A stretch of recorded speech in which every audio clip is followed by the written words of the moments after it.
இங்க நம்ம ஹீரோ ஃபேமிலியை கூட்டிட்டு தன்னோட தங்கச்சி பொண்ணு பெரிய பொண்ணு ஆயிட்டான்னு ஃபங்க்ஷன் வச்சிருக்காங்க. அதனால அந்த ஃபங்க்ஷனுக்கு கிளம்புறாரு.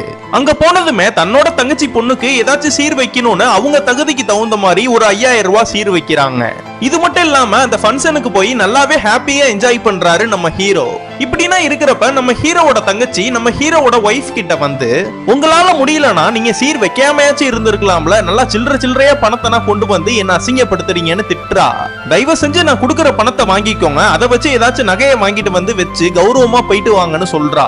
இதெல்லாம் கேக்குற இந்த பொண்ணுக்கும் பயங்கரமா கோவம் வந்து வீட்டுக்கு போய் தான் இடம் வாங்கணுங்கிறதுக்காக 3 வருஷமா ஆசாசையா சேர்த்து வச்ச அந்த எல்லா உண்டியிலையும் ஒடிச்சு அதுல இருக்கிற மொத்த பணத்தையும் எடுத்து, அது மட்டும் இல்லாம அவங்க கழுத்துல போட்டிருக்கிற அந்த தாலியவும் கலட்டி அதை அடமான வச்சு அதுல வர காசெல்லாம் எடுத்துட்டு போய் நம்ம ஹீரோவையும் கூட்டிட்டு அவங்க கொடுத்த பணத்தை அவங்க கிட்ட கொடுத்து அவங்க கொடுத்ததை விட அதிகமான பணத்தை வச்சு தாய் மாமா சீரா வைக்கிறாங்க.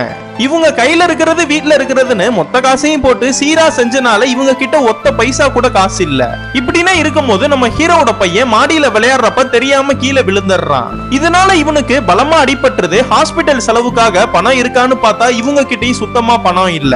நம்ம ஹீரோ ஒரு இடத்துல டிரைவரா வேலை பார்ப்பாரு. ஓனர் கிட்ட பணம் கேட்கலாமேன்னு பார்த்தா அவரு வேலை விஷயமா பிளைட்ல ஃபாரின் போயிட்டு இருந்தனால அவரால சரியா போனை பிக் பண்ண முடியல. வேற யார்கிட்டயாச்சும் கடன் வாங்கலாமேன்னு போன் அடிச்சா அவனுங்க போனே எடுக்க மாட்டானுங்க. வேற வழி இல்லாம தன்னோட மானத்தை இழந்து தன்னோட வெக்கத்தனா விட்டு தங்கச்சிக்கிட்டே போய் தான் சீரா கொடுத்த அந்த மொத்த பணத்தையும் கொடுன்னு கேக்குறாரு.